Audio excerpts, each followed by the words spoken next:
Bismillahirrahmanirrahim. Assalamualaikum warahmatullahi wabarakatuh.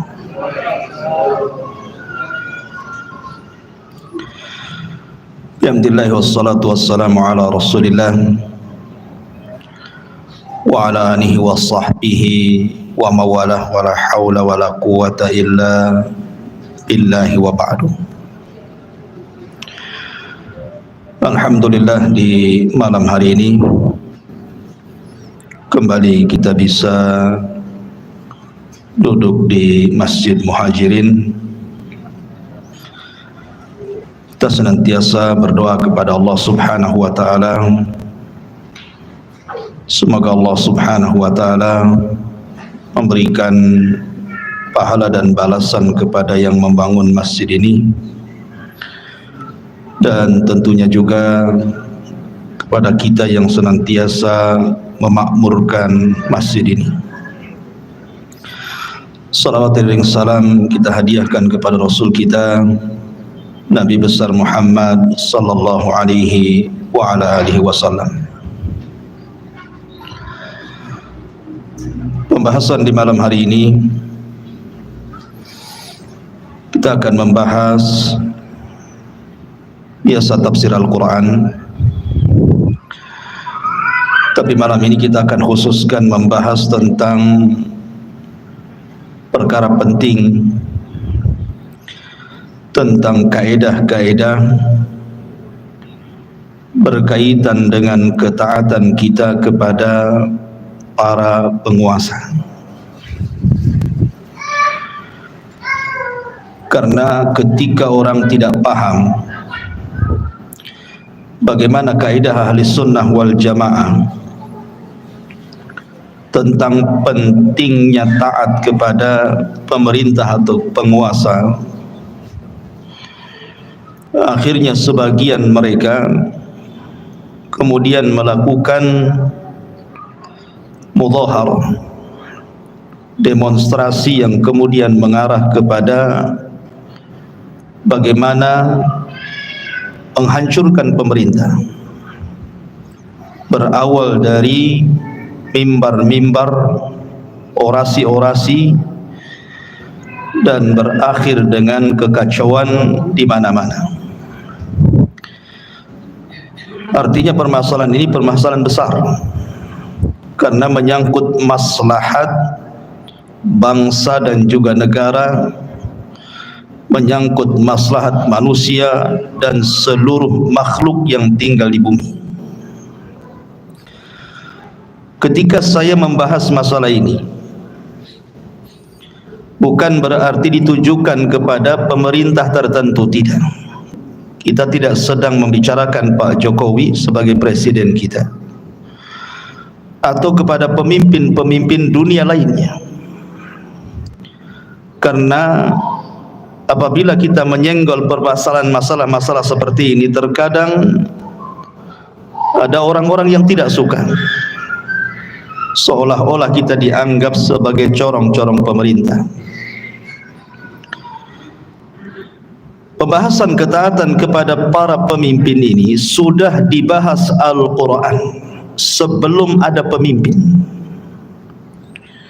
sebelum ada yang namanya pemimpin dan rakyat, sebelum ada negara, bahkan sebelum ada bumi sekalipun. Pembahasan ketaatan kepada pemerintah ini sudah dibahas oleh Allah dalam Al-Quran. Karena Al-Quran itu,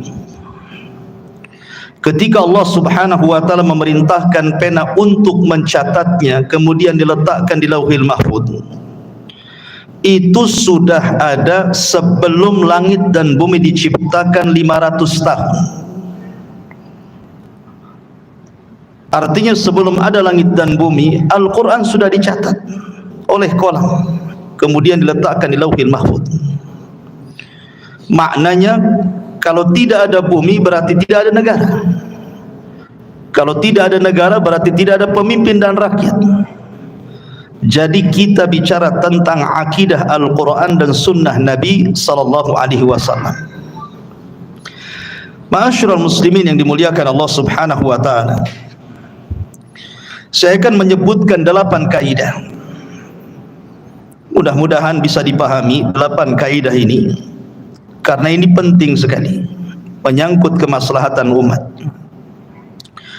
Yang pertama, masailuddin la tu'khad minal awatibi wasyahawat. Permasalahan-permasalahan agama tidak bisa diambil dari perasaan-perasaan ataupun syahwat. Agama ini hanya diambil berdasarkan dalil. Makanya Abdullah ibn Mas'ud radhiyallahu an ketika mentafsirkan hadis tentang kalimat ahlus sunnah wal jamaah, apa yang dimaksud dengan jamaah itu? Kata beliau, al jama'atu ma wafaqal haq wa in kunta wahdak. Disebut dengan jamaah itu kalau engkau mencocoki kebenaran walaupun sendirian. Artinya bukan sendirian, tetapi dia bersama kebenaran, dan kebenaran itu hanya ada pada Al-Quran dan Sunnah Nabi. Makanya Allah mengatakan al-haqqu mir rabbika fala takunanna minal mumtahin. Kebenaran itu hanya datang dari Rabbmu, maka jangan pernah ragu. Dan Nabi SAW bersabda, uktub wa ma kharaja min ilal haq. Catat, karena tidak ada yang keluar dari mulutku, kata Rasul, kecuali kebenaran. Artinya bahwa agama ini harus disandarkan kepada dalil, bukan kepada perasaan ataupun syahwat. Dan ketaatan kepada pemerintah itu bagian daripada agama. Karena Allah Subhanahu wa taala berfirman dalam Al-Qur'an, atiullaha wa atiur rasul wa ulil amri minkum. Taatlah engkau kepada Allah, taatlah engkau kepada Rasul, dan kepada ulil amri di antara kalian. Sebagian para ulama berselisih pendapat tentang kalimat ulil amri. Ada yang mentafsirkan mereka adalah al-umara, para pemimpin. Ada yang mentafsirkan mereka adalah al-ulama, para ulama. Ada yang menggabungkan dua-duanya. Kalau urusan dunia maka umara, kalau urusan agama maka ulama, maka mereka lah disebut ulil amri. Walaupun kebanyakan para ulama tafsir ketika menyebut ulil amri artinya para umara, para pemimpin. Ma'asyiral muslimin yang dimuliakan Allah Azza wa Jalla, karena begini, ada orang yang memahami taat kepada pemimpin itu kalau pemimpin kita baik. Kalau pemimpin kita mensejahterakan rakyat, tidak menyusahkan rakyat, baru kita taat kepada pemimpin. Tapi kalau pemimpinnya jahat, zalim, menyengsarakan rakyat, mengambil hak kita dan tidak mau mengambil, atau hak mereka tidak mau diambil, buat apa kita taat? Kalau pendalilannya seperti ini namanya pendalilan perasaan, pendalilan syahwat namanya. Karena taatnya kita kepada pemimpin itu bukan masalah itu, tetapi masalah ta'abbudi, masalah kita ibadah kepada Allah. Karena pemimpin-pemimpin itu punya hak yang wajib mereka tunaikan, dan mereka akan ditanya soal kepemimpinan mereka di hadapan Allah Subhanahu wa taala. Itu hak mereka dengan Allah.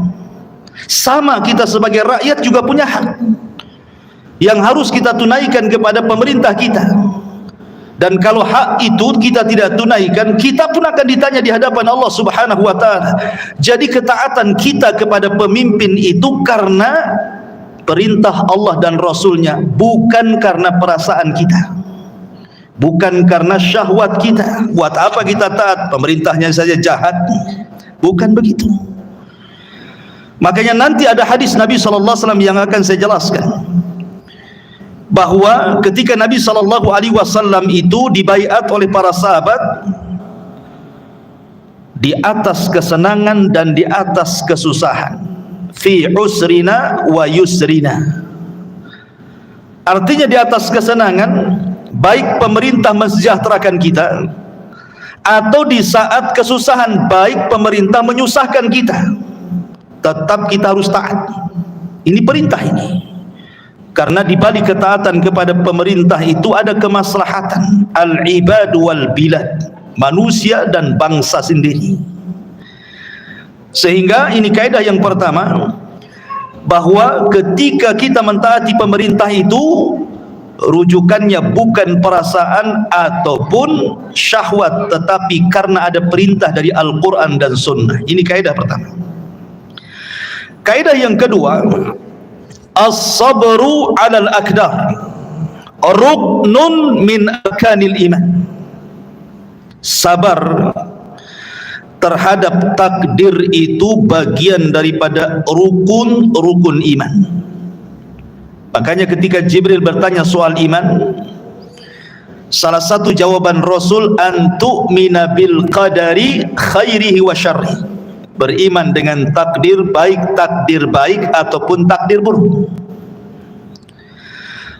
Dan sabar itu, kata Ali bin Abi Thalib radhiyallahu an, bimanzilatir ra'si 'alal jasad.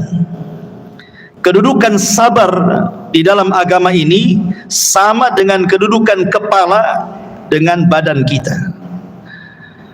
Kalau seandainya badan tanpa kepala, hidup orang tidak akan hidup. Artinya, kalau iman tanpa sabar tidak dinyatakan mukmin. Belum dikatakan beriman kalau dia tidak sabar dengan takdir. Sama dengan jasad tanpa kepala. Buat apa jasad kalau tidak ada kepalanya?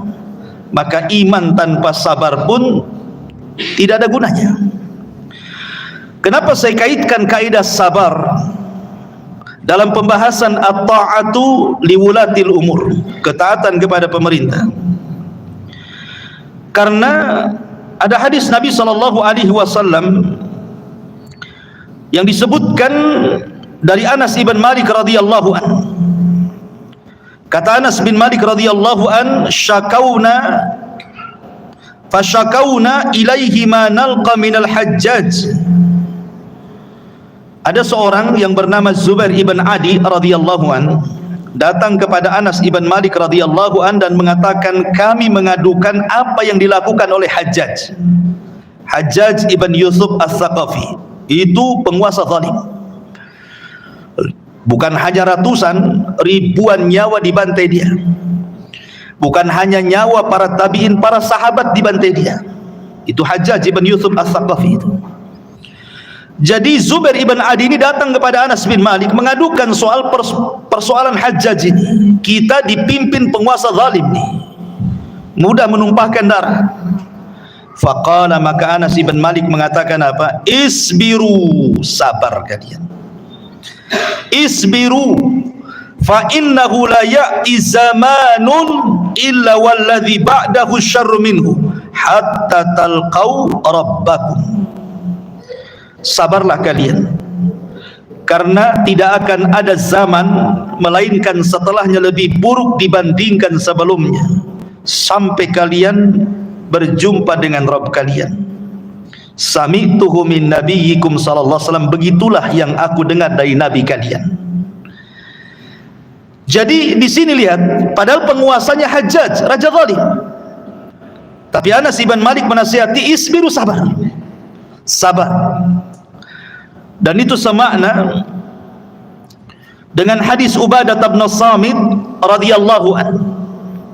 Da'ana Rasulullah sallallahu alaihi wasallam fabay'nahu fakana fima akhadha alaina an bay'na ala sam'i wat ta'ati fi manshatina wa makrahina wa usrina wa yusrina wa atharatin alaina wa alla nunazi'al amra ahlah, qala illa an taraw kufran bawahan indakum minallahi fihi burhan. Kata Ubadah ibn Samit radhiyallahu an, suatu ketika Nabi memanggil kami, kami pun berbaiat kepada Nabi sallallahu alaihi wasallam.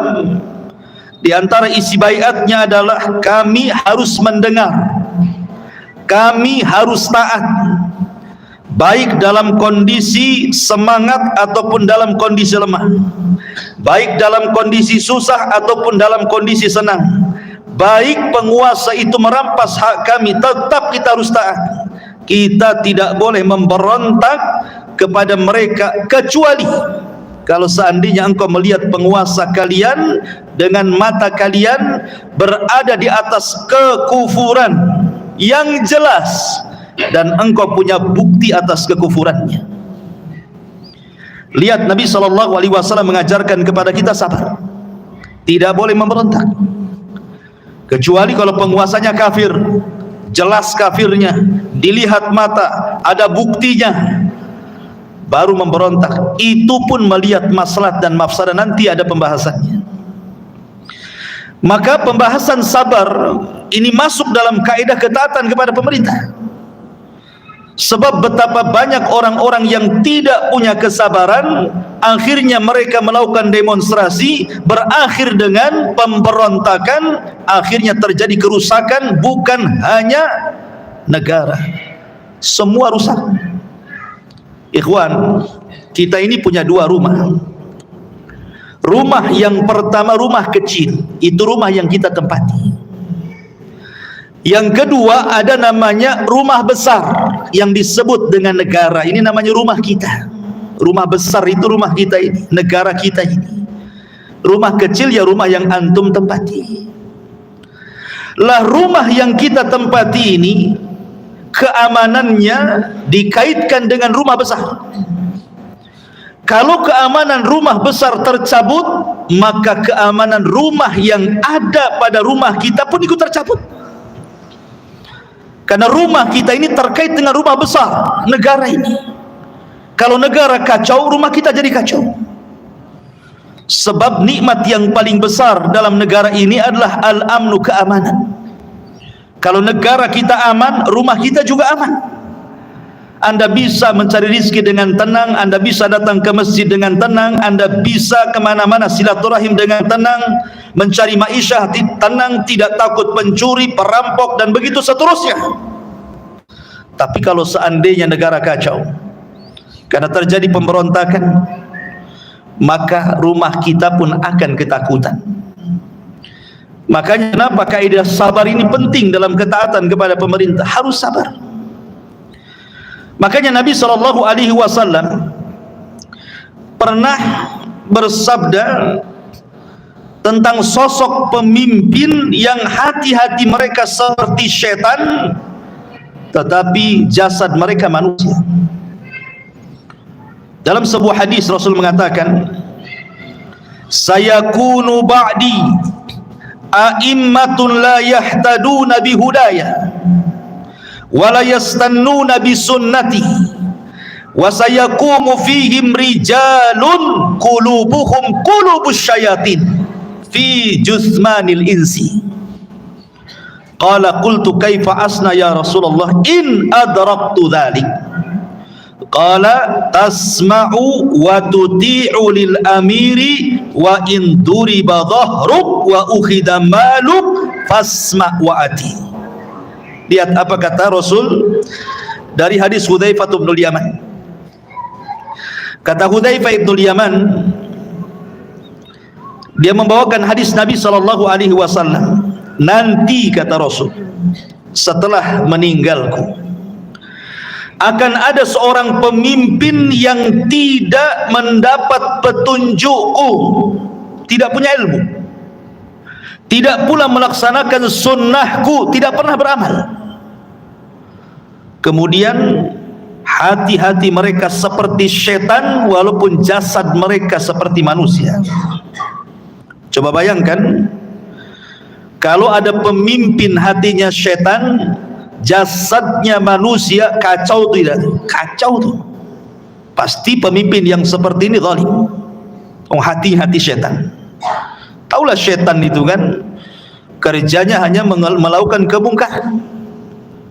Kata Rasul, nanti itu ada pemimpin-pemimpin yang seperti ini. Hati-hati mereka setan, walaupun badan mereka manusia, tidak kenal petunjuk Nabi, tidak kenal sunnah Nabi. Kemudian Hudzaifah ibn Yaman bertanya kepada Rasul, Rasul, kaifa asnah, bagaimana yang harus aku lakukan in adraktu dzalik, kalau aku mendapatkan pemimpin yang seperti ini? Lihat kata Nabi SAW, tasma'u wa tuti'u lil amri, kau tetap dengar, kau tetap taat kepada pemerintah walaupun dia memukul punggungmu, mengambil hartamu, tetap dengar dan taat. Ini kaidah. Ma'asyiral muslimin yang dimuliakan Allah Azza wa Jalla, jangan kemudian kita fikirkan ketika Nabi SAW mengatakan ati isma wa ati, dengar dan taati, bahwa kita ini tutup mata dari kemungkaran. Kita tidak tutup mata dengan kemungkaran pemerintah. Apalagi pemerintah di zaman sekarang kan beda dengan pemerintah di zaman Abu Bakar, Umar, Utsman dan juga para khulafaur rasyidin. Berbeda di zaman Mulkun Umayyah, Bani Umayyah, Bani Abbasiyah. Tentu kejahatannya luar biasa pemimpin di zaman sekarang. Kita tidak menutup mata dari kemungkaran mereka, tetapi kita mendengar dan taat kepada pemerintah itu karena ada maslahat besar. Maslahat besar ini bicara soal darah, bicara soal kerusakan. Karena betapa banyak orang yang tidak mendengar kepada pemerintah, tidak taat kepada pemerintah, kemudian melakukan demonstrasi, kemudian melakukan pemberontakan, kemudian menghancurkan negara. Lihat di berita hari ini, seperti negara mana itu yang presidennya lari, rumahnya pula sampai didatangi Sri Lanka. Nah, lihat, kacau kan, kacau balau tuh, kacau luar biasa. Kalau sampai kemudian pemimpin itu tidak ada, ingat, subhanallah ya, kuasa Allah, bahkan ini rahmat dari Allah subhanahu wa ta'ala. Keamanan seluruh negeri itu ditentukan oleh satu orang. Coba bayangkan, negeri sebesar Indonesia, contoh Indonesia, negeri kita, itu keamanan ditentukan satu orang yang disebut dengan presiden. Satu orang saja bisa mengamankan satu negara. Ini rahmat dari Allah kan? Kalau seandainya satu orang ini sampai dijatuhkan, hilang keamanan. Walaupun tentaranya kuat-kuat, walaupun bangsa itu punya ribuan jutaan tentara, walaupun bangsa itu punya persenjataan nuklir ribuan sekalipun, walaupun orangnya banyak, walaupun bangsanya itu penuh dengan kemewahan, penuh dengan keindahan, kalau pemimpin yang satu itu jatuh, percuma itu, hilang keamanan. Ma'asyiral muslimin, makanya kita lihat coba negara-negara yang kemudian diberontak sampai kemudian pemimpinnya dibunuh. Kan banyak tuh di berita-berita kayak Suriah ataupun Libya dulu kan gitu, atau Yaman, pemimpinnya sampai dijatuhkan, dibunuh. Kacau di mana-mana. Orang takut. Akhirnya sampai kemudian memberlakukan jam malam, karena takut kalau seandainya ada pencuri, diberlakukan jam malam tuh. Coba bayangkan sampai mencekam tuh. Begitulah kalau seandainya yang satu orang ini sampai tumbang, tumbang semua keamanan. Makanya kaidah yang kedua penting yang disebut dengan as-sabru 'alal aqdar, sabar. Sabar, karena sabar itu dapat pahala. Kemudian kaidah, karena begini ikhwan, kalau seandainya Allah subhanahu wa ta'ala mengirim kepada kita pemerintah yang zalim, atau kepada sebuah negeri, negara manapun tanpa mengkhususkan negeri kita, dan negara itu negara muslim, diutus kepada mereka pemerintah yang zalim, pemimpin yang zalim, sesungguhnya ini bagian daripada azab Allah. Ingat, Allah ketika mengadab sebuah negeri, salah satu bentuk azabnya adalah dikirim para penguasa zalim. Saya contohkan sebuah hadis. Nabi SAW bersabda, ya ma'syaral muhajirin hisalun khamsun idza btulitum bihinna wa a'udzu billahi an tudrikuhun. Wahai orang-orang muhajirin, kata Rasul, 5 perkara kalau sampai menimpa kalian, aku berlindung kepada Allah, jangan sampai menimpa kalian. Kata Nabi SAW, lam tadharil fahishatu fi qaumin qad hatta yu'linu biha illa fasha fihimut ta'un wal auja allati lam takun madat fi aslafihimul ladzina madaw. Kalau al-fahisyah, perzinahan, homoseksual, lesbi atau yang semacamnya sudah dilakukan terang-terangan oleh sebuah kaum, maka akan dikirim kepada mereka penyakit taun dan penyakit-penyakit yang belum pernah terjadi sebelumnya. Kemudian yang kedua, walam yanqusul mikyala wal mizan illa ukhidhu bis-sinin wa syiddatil maunati wa jawri sultani alaihim. Di sini syahidnya. Kata Nabi SAW, jikalau masyarakat dalam sebuah negara itu sudah mulai curang dalam berniaga, berekonomi, berbisnis, mereka mengurang-urang timbangan, mengurang-urang takaran, lihat, dosanya 1 tapi azabnya 3. Dosanya 1 saja, curang dalam dagang, mengurang timbangan, mengurang meteran, mengurang takaran, atau dengan bahasa lain curang dalam berdagang. Itu 1 kesalahannya, tapi lihat azabnya 3. Yang pertama, kata Nabi SAW, ukhidu bis sinin, akan dikuasakan kepada mereka pacaklik yang berkepanjangan. Kemudian yang kedua, syiddatul mauna, susah ekonomi, susah cari nafkah, susah cari kerja. Dan ini syahidnya, wa jawri sultani alaihim, dikirim kepada mereka para penguasa zalim. Dikirim kepada mereka para penguasa zalim. Dari sini menunjukkan bahwa kalau ada penguasa zalim di sebuah negara, maka itu bagian daripada azab. Salah satu penyebabnya adalah karena manusia tidak bermuamalah dengan baik ketika berniaga, suka bercurang, mengurang timbangan, takaran, meteran, menipu, ghibah, riba, zalim dan yang lainnya. Jadi penguasa yang zalim itu azab dari Allah. Dan ketika kita berhadapan dengan azab, apakah azab dilawan dengan pedang? Apakah azab dilawan dengan pemberontakan? Apakah azab dilawan dengan mudzaharah? Azab itu hanya bisa dilawan dengan istighfar dan sabar. Azab itu hanya bisa dihadapi dengan istighfar, banyak-banyak tobat dan banyak-banyak sabar. Kan ini azab dari Allah. Jangan sampai kemudian mendatangkan kerusakan yang lebih besar yang sudah ada kerusakan sebelumnya. Iya, memang sekarang rusak, tapi jangan dibuat lebih rusak lagi.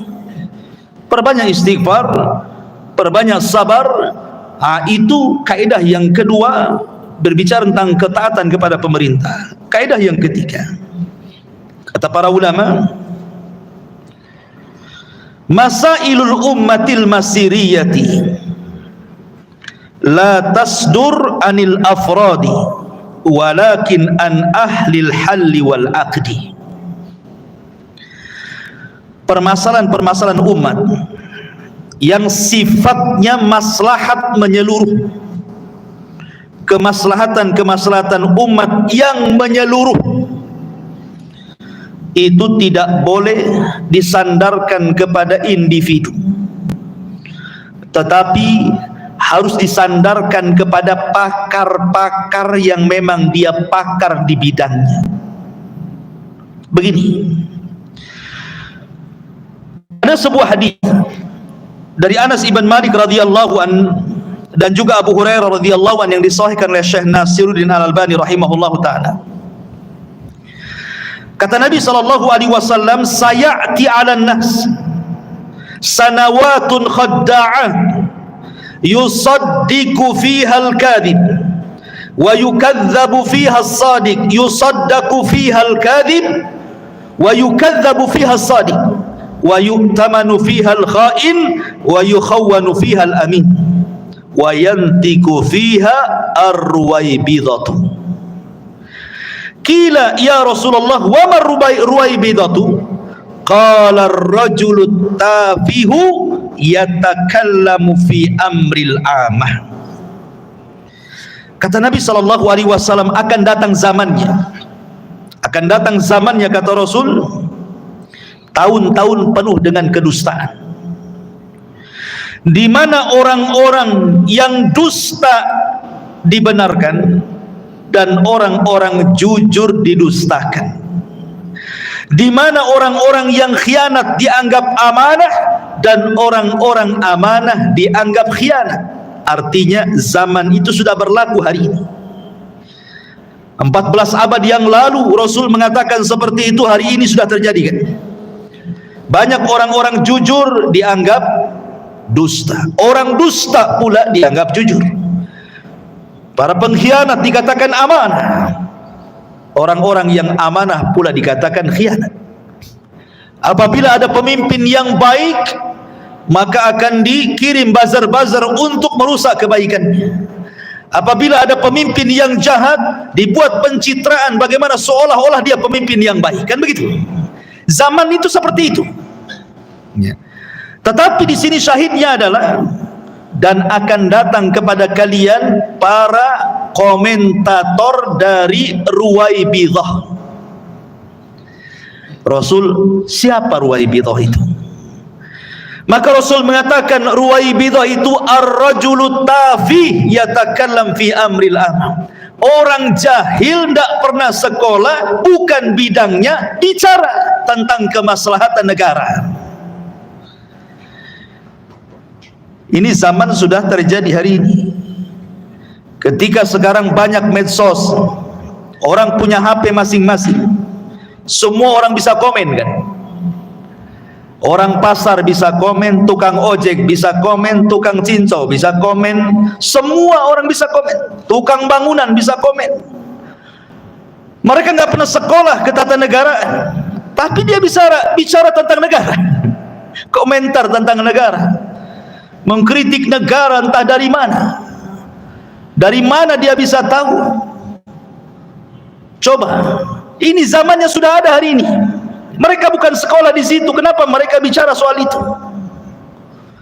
Mereka hanya bicara itu soal rujukannya hanya dari medsos saja. Padahal Nabi Allah Subhanahu wa taala berfirman dalam Al-Qur'an, "Wa idza ja'ahum amrun minal amni awil khaufi ada'u bih walau rudduhu ila rasul wa ila ulil amri minhum la alimahu alladhina yastambitunahu minhum wa laula fadlullahi alaikum wa rahmatuhu lattaba'tumus syaitan illa qalila." Apabila sampai kepada mereka sebuah berita tentang keamanan negara atau ketakutan dalam sebuah negara, mereka langsung menyebarkan, menyiarkan. Padahal apabila mereka menyerahkan kepada Rasul, mungkin Rasul tidak ada, dan ulil amri, tentu kepada pakarnya, di antara mereka tentulah orang-orang yang ingin mengetahui kebenaran akan dapat mengetahuinya secara pasti. Dari mereka, maksudnya ulil amri dan Rasul, sekiranya bukan karena karunia dan rahmat Allah kepadamu, tentu kamu mengikuti syaitan kecuali sebagian sedikit saja di antara kalian. Kan sekarang modelnya seperti itu kan, mudah menyebarkan berita tanpa tidak tahu masalahnya. Umpamanya mungkin kalau saya ngomong begini mungkin dikritik orang. Umpamanya ada pejabat dituduh korupsi, belum sampai pengadilan, artinya belum terbukti kan? Karena bagaimanapun polisi ini mungkin atau KPK-nya tangkap saja, pembuktiannya di pengadilan kan? Belum ada persidangan, tapi beritanya sudah menyebarkan, menyebar kemana-mana beritanya itu. Kok bisa menyebar? Siapa yang copy paste menyebar berita ini coba? Ma'asyiral muslimin yang dimuliakan Allah Azza wa Jalla, bagaimana kalau tidak terbukti? Dan bagaimana kalau terbukti? Kalau terbukti ya, bagaimana kalau tidak terbukti? Ma'asyiral muslimin yang dimuliakan Allah Azza wa Jalla, kalau tidak terbukti kemudian dicaci maki pemerintah, koruptor kok dibebaskan. Nah, mulai lagi. Akhirnya kemudian masalah-masalah ini menyebar menjadi sebuah bahan ejekan, bahan cacian, bahan gibahan. Atau mungkin kemarin sajalah kita dilanda musibah COVID-19, ya kan? Semua orang komen tuh, apabila pemerintah membuat kebijakan, masyarakat dah komen semua itu. Kadang-kadang kita mendapatkan kabar itu bukan resmi dari pemerintah, entah copy paste dari siapa yang nulis, di belakang penulis entah laki-laki entah perempuan, entah mukmin entah kafir, kita tidak tahu. Kita cuma baca copy paste disebar. Padahal dalam kaedah menyebarkan berita itu, idza ja'akum fasikum binaba'in fatabayyan. Ada kaedahnya.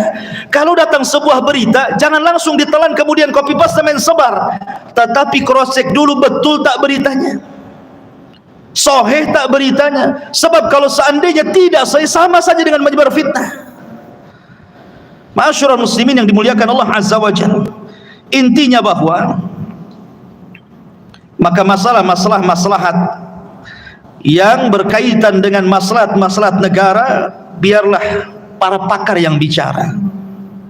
Tidak perlu kita ikut komentar, karena kita bukan di bidangnya. Fas'alu ahla dzikri in kuntum la ta'lamun. Kaidah yang keempat, la jama'ata illa bil imamati, wala imamata illa bis sam'i wat ta'ati. Tidak ada jamaah kecuali dengan imamah, tidak ada masyarakat kecuali ada pemimpin, dan tidak ada pemimpin kecuali dengan mendengar dan taat. Dan ini akidah ahli sunnah seperti ini. Karena saya ulangi dari awal, kemaslahatan negara itu karena ketaatan pemerintah kepada negara, bukan sebab mereka baik atau tidak. Ini karena perintah Allah. Makanya kalau kita lihat Fudail ibn Iyad, kemudian Imam Ahmad ibn Hanbal rahimahullahu ta'ala, sampai-sampai berdoa kepada Allah subhanahu wa ta'ala, lau kana li da'watun mustajab la da'autul wulatal umur. Kalau aku punya doa yang mustajab, tentu aku akan berikan doa ini untuk kemaslahatan pemimpin. Sebab baiknya mereka, baiknya rakyat, jahatnya mereka akan merusak rakyat. Artinya bahwa kita mendoakan mereka.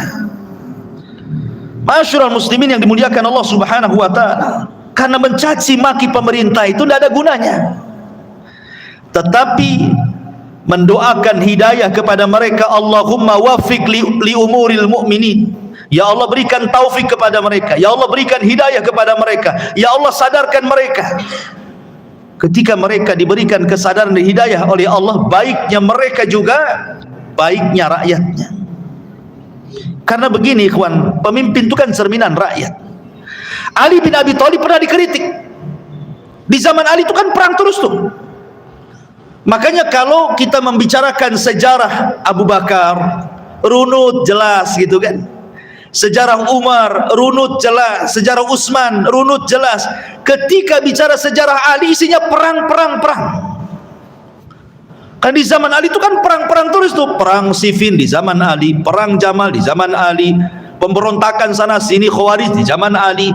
Sampai wafat Ali itu ceritanya perang. Kalau bicara sejarah Ali itu cerita perang saja. Sehingga kemudian ada orang datang kepada Ali, ya Ali, kok di zaman kamu rusuh berbeda dengan di zaman Abu Bakar dan Umar, apa bedanya? Lihat jawaban Ali radhiyallahu an. Kata Ali radhiyallahu an, iya, di zaman Abu Bakar dan Umar kayak aku ini rakyatnya. Aku ini rakyatnya. Abu Bakar dan Umar itu pemimpinnya, makanya tidak rusuh. Di zaman saya, aku pemimpinnya, model kalian rakyatnya, makanya rusuh. Lihat, Jawaban Ali radhiyallahu anhu. Ya. Kata Ali radhiyallahu anhu, di zamanku rusuh iya karena rakyatnya model kalian. Kalau seandainya rakyatnya model aku, kata Ali radhiyallahu anhu, nggak akan rusuh. Makanya di zaman Abu Bakar, Umar, Utsman nggak ada rusuh, nggak ada peperangan. Ya. Menunjukkan bahwa Ali ingin mengatakan bahwa karena model kalian wajar terjadi seperti ini. Wa kadzalika nuwalli ba'dadh-dhalimina ba'dha. Begitulah kami jadikan para pemimpin-pemimpin yang zalim karena rakyatnya zalim. Ya. Karena miniatur negara itu rakyat. Ya. Cerminan sebuah penguasa itu rakyat. Kalau rakyatnya baik, tidak mungkin memilih pemimpin yang jahat.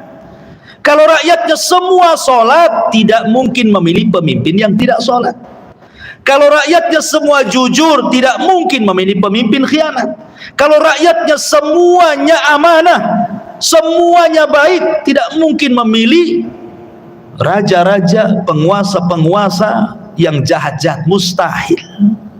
Tapi kalau rakyatnya jahat, wajar pemimpinnya jahat. Siapa yang memilih pemimpin? Rakyat kan? Apalagi model negeri kita ini menggunakan demokrasi. Tidak seperti di zaman baheula gitu ya, di zaman dulu. Sehingga yang namanya sistem demokrasi itu tidak dibedakan orang pandai dengan orang bodoh, tetap aja satu suara. Anda masuk nih, profesor masuk ke kotak suara. Kemudian ada orang nggak sekolah TK pun dah hatam masuk juga ke kotak suara, tetap aja dihitung satu. Sehingga tidak dibedakan. Padahal sebenarnya pemilihan penguasa dalam Islam itu bukan tugas rakyat. Itu tugas orang-orang cerdas. Al-hallu wal-aqli. Biarlah mereka yang berkumpul, orang-orang cerdas itu baru memilih. Tapi memang kondisi negara kita seperti itu, mau diapakan kan begitu. Sehingga jangan salahkan kemudian, atau jangan terlampau menuntut lebih kepada penguasa kalau seandainya kita sebagai rakyat itu juga tidak sebagaimana yang kita kehendaki. Artinya begini, kalau kita maling, jangan pula ngomong sama presiden, jangan maling. Maling kok teriak maling, ini gimana ceritanya? Ya. Artinya ma'asyiral muslimin yang dimuliakan Allah Azza wa Jalla, maka kembali kepada kaidah yang keempat, tidak ada jamaah kecuali dengan imam, tidak ada imam kecuali bis-sam'i wa ta'ah. Kemudian yang kelima, la ta'ata li makhluqin fi maksiatil khaliq. Kaidah kelima, tidak ada ketaatan kepada makhluk dalam rangka bermaksiat kepada Allah. Nabi SAW bersabda, ta'atul imam haqqun 'alal mar'il muslimi ma lam ya'mur bi maksiatillah. Fa idza umira bi maksiatillah fala ta'ata lahu. Ketaatan imam adalah hak kepada siapapun dari rakyat muslim. Maka kalau seandainya pemerintah tidak menyuruh bermaksiat kepada Allah, tapi kalau seandainya mereka menyuruh kita bermaksiat, jangan taat. La ta'ata li makhluq fi maksiatil khaliq. Artinya kalau seandainya, dan ini kaidah umum, bukan hanya masalah pemerintah saja, siapapun menjadi pemimpin, termasuk pemimpin terkecil lah, seorang bapak dalam keluarganya memerintahkan sesuatu kepada istrinya yang mungkar, istri tidak boleh taat. Memerintahkan anaknya untuk minum khamar, anak nggak boleh taat. Begitu juga pemerintah, kalau memerintahkan kemungkaran, kemaksiatan, jangan taat. Kemudian muncul jelas-jelas sebuah pemerintah ini umpamanya zalim. Yang namanya pemerintah zalim, tentu kebijakan-kebijakannya juga penuh dengan kezaliman kan. Apa lantas kemudian kita diam melihat kemungkaran, melihat kezaliman? Bagaimana dengan hadis Nabi Rasulullah SAW mengatakan, man ra'a minkum mungkaran falyughayyir biyadihi, fa illam tastati fa bilisani, fa illam tastati fa biqalbi, wa dzalika adaful iman. Kalau kau lihat kemungkaran, maka cegah dengan tangan, tidak bisa dengan lisan, tidak bisa dengan hati, walaupun selama-lamanya iman. Ikhwan, kembali ke kaidah pertama, tetap kita harus sabar. Kita tidak boleh memberontak, walaupun pemerintah kita jelas-jelas melakukan kemungkaran. Sekali lagi, bukan kita tutup mata dari kemungkaran, tidak, tapi di belakang pemberontakan itu ada darah masalahnya. Terkadang yang memberontak itu mungkin mahasiswa atau orang-orang tertentu, tidak terlibat semuanya. Bahkan mungkin orang-orang yang ada di desa itu tidak tahu menau. Mereka ibadah dengan tenang, cari rezeki dengan tenang, tahu-tahu di ibu kota sibuklah orang-orang itu menjatuhkan pemerintah. Rupanya betul-betul jatuh keimanan, kemudian keamanan terrobek, akhirnya hukum di mana-mana tidak berlaku, kemudian kerusuhan di mana-mana, terimbas pula ke orang-orang yang tidak tahu menau. Coba, berarti Anda telah melakukan dosa kepada mereka. Ya, ma'asyiral muslimin yang dimuliakan Allah Subhanahu wa taala. Maka tetap kita taat kepada pemerintah, tetapi soal ketaatan yang ma'ruf, bukan yang mungkar. Kalau mungkar jangan ditaati. Ma'asyiral muslimin yang dimuliakan Allah Subhanahu wa taala, yang keenam ini yang paling penting. Al-alaqatu baina sultani wa ra'iyati laysat alaqatan muawadatan bal alaqatun ta'budullah azza wa jalla. Hubungan penguasa dengan rakyat atau rakyat dengan penguasa bukan hubungan kait barter, bukan. Hubungan penguasa dengan rakyat sebaliknya itu bukan hubung kait barter. Kalau Anda baik, saya baik. Kalau Anda jahat, saya jahat. Bukan begitu. Ya. Kalau Anda memakmurkan kami, kami taat kepada Anda. Kalau Anda menyengsarakan kami, kami berontak kepada Anda. Bukan itu. Ya. Bukan kaidahnya di sini, bukan. Tetapi hubungan antara penguasa dengan rakyat atau rakyat dengan penguasa itu murni ta'abbudi, murni urusan ibadah. Makanya saya sudah singgung di awal bahwa pemerintah itu punya hak. Mereka akan ditanya di hadapan Allah Subhanahu wa taala. Contoh, Nabi SAW mengatakan, kullukum ra'in wa kullukum mas'ul an ra'iyati. Kalian jadi pemimpin dan kalian akan ditanya atas kepemimpinan kalian. Bahkan Nabi SAW pernah berdoa, Allahumma man waliya min amri ummati syai'an fasyaqqa alaihim fashkuk alaihi. Kata Nabi SAW, ya Allah, siapa saja yang mengurusi urusan umatku lalu dia menyusahkan mereka, ya Allah susahkan dia. Ada batasannya. Ya. Tidak perlu kita membalas, Allah yang akan membalas. Jadi kalau pemerintah itu menyusahkan rakyatnya, nanti Allah susahkan mereka. Tidak perlu kita yang membalas, Allah yang membalas langsung. Balasan Allah lebih mengerikan dibandingkan balasan kita. Bahkan Rasul mengatakan, salasun la yukallimuhumullah wa la yanzuru ilaihim yaumal qiyamah. 3 orang tidak akan diajak bicara, tidak akan dilihat Allah pada hari kiamat. Salah satunya apa? Malikun kadzab, pemimpin pendusta, pemimpin zalim, pemimpin jahat. Tidak akan diajak bicara, tidak akan dilihat oleh Allah Subhanahu wa taala. Bahkan Rasul mengatakan, salasatun lan yanalahum syafa'ati yaumal qiyamah. 3 orang tidak akan dapat syafaatku pada hari kiamat. Salah satunya adalah imamun zalim, pemimpin yang zalim. Jadi mereka ada balasannya di hadapan Allah.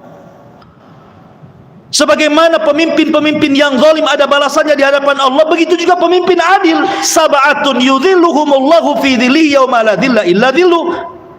7 golongan yang akan mendapatkan naungan di hari yang tidak ada naungan kecuali naungan Allah. Salah satunya imamun adil, imam yang adil, imam yang baik. Jelas mereka akan ada balasannya. Kalau mereka melaksanakan hak-haknya, itu semua karena Allah Subhanahu wa taala, bukan karena rakyatnya. Mereka melaksanakan hak itu karena perintah. Siapa yang memerintahkan? Allah dan Rasulnya. Kalau tidak dilaksanakan, datang ancaman kepada mereka. Kita sebagai rakyatnya juga sama. Ketika kita melaksanakan hak-hak kita kepada pemerintah, kita wajib taat, kita wajib mendengar. Itu bukan karena muawadhah, bukan karena barter. Karena pemerintah baik, saya akan baik. Kalau pemerintah jahat, saya nggak akan jahat. Bukan soal itu, tapi ini soal perintah. Allah yang merintahkan kita taat dan juga mendengar. Wa in jar wa in dzalamu, kata Rasul, walaupun pemerintah zalim, walaupun pemerintah jahat, tetap taat. Ikhwan, kalau saya boleh bagi, pemimpin itu ada 3 macam. Ada yang disebut pemimpin muslim adil, yang kedua fasik zalim, yang ketiga kafir. Pemimpin itu ada 3 jenis pemimpin. Pemimpin yang pertama pemimpin adil, pemimpin yang kedua pemimpin fasik zalim, pemimpin yang ketiga pemimpin kafir. Kita rinci. Kalau seandainya kita dihadapkan dengan pemimpin yang adil, yang muslim lagi adil, kemudian kita melakukan pemberontakan, haram bi ijma'il ulama. Berdasarkan nas Al-Quran dan Sunnah dan konsensus para ulama, haram, tidak boleh memberontak kepada pemimpin adil. Saya contohkan di zaman Utsman ibn Affan radhiyallahu an, pemimpin yang sangat adil, khulafaur rasyidin, dijanjikan masuk surga. Datang para pemberontak Sabaiyah, dipimpin Abdullah ibn Sabah, memberontak, memaksa untuk Utsman turun dari jabatannya. Tapi Utsman teringat Nabi SAW bersabda, wahai Utsman, engkau akan dipakaikan baju pemerintahan. Kalau ada orang yang hendak mencabut bajumu, jangan kau lepas, karena itu akan jadi permainan. Sebab kalau seandainya setiap pemimpin di demo kemudian diberontak, suruh lepas, nanti datang pemimpin yang baru, digitukan lagi, lepas lagi, sampai kapan? Jadi permainan jadinya. Ya. Maka Rasul jangan lepas. Maka Utsman pertahankan sampai akhirnya dibunuh oleh para pemberontak. Maka mereka para pemberontak disebut Khawarij, firqah yang sesat, yang Rasul katakan kilabu ahli nar, anjing-anjingnya neraka, kata Rasul. Mereka memberontak kepada Utsman ibn Affan radhiyallahu anhu. Haram, tidak boleh memberontak kepada pemimpin yang adil muslim. Di sisi lain pemerintahnya kafir, maka Nabi SAW mengatakan kita wajib menggantikan pemimpin yang kafir menjadi pemimpin yang muslim. Itu dalam Islam seperti itu. Antara kufran bawahan, tetapi syaratnya pemimpin yang kafir ini kita tidak bisa langsung mengatakan kafir. Harus melihat mata kita memang dia kafir, jelas dia melakukan perbuatan kafir. Kemudian yang ketiga, ada bukti kalau dia kafir. Kemudian yang keempat, melihat maslahat dan mafsadah. Kalau dalam menggulingkan pemerintah kafir diganti dengan pemerintah Islam itu, menggulingkan presiden kafir diganti dengan presiden muslim itu sampai meneteskan darah kaum muslimin, maka tidak boleh. Tidak boleh. Tetap melihat maslahat dan mafsadah, tetap melihat kebaikan dan madarat. Kalau sampai menggulingkan pemerintah yang kafir, kemudian dia menggunakan kekuatan militernya, kemudian sampai mengebom rakyat-rakyat muslim, sampai nyawa berjatuhan di mana-mana, haram, tidak boleh. Tidak boleh melakukan kemungkaran mendatangkan kemungkaran yang lebih besar.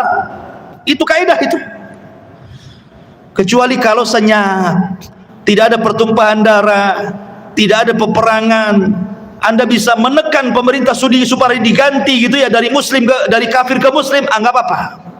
Tapi kalau ada kerusakan besar, tetap Islam itu mendahulukan maslahat dan mafsadah. Mana yang lebih besar? Ya. Kemudian yang ketiga, bagaimana kalau pemimpinnya fasik dan zalim? Pemerintahnya fasik dan zalim, seperti pemerintah di zaman sekarang gitu kan. Rata-rata pemerintah selepas khulafaur rasyidin, kemudian mulkun warahmah, itu sekarang menjadi mulkun jabriyah namanya. Mulkun jabriyah itu para penguasa diktator. Dan sudah lewat, tidak ada lagi khulafaur rasyidin, tidak ada lagi mulkun warahmah, tidak ada lagi mulkun adad, yang ada hanya mulkun jabriyah. Dan kelak mungkin di akhir zaman kalau muncul Al-Mahdi Al-Muntadhar, baru kemudian minhaj ala nubuwah, kan begitu. Tapi kalau zaman sekarang ini masih jabriyah. Diktator-diktator di mana-mana, satu dunia.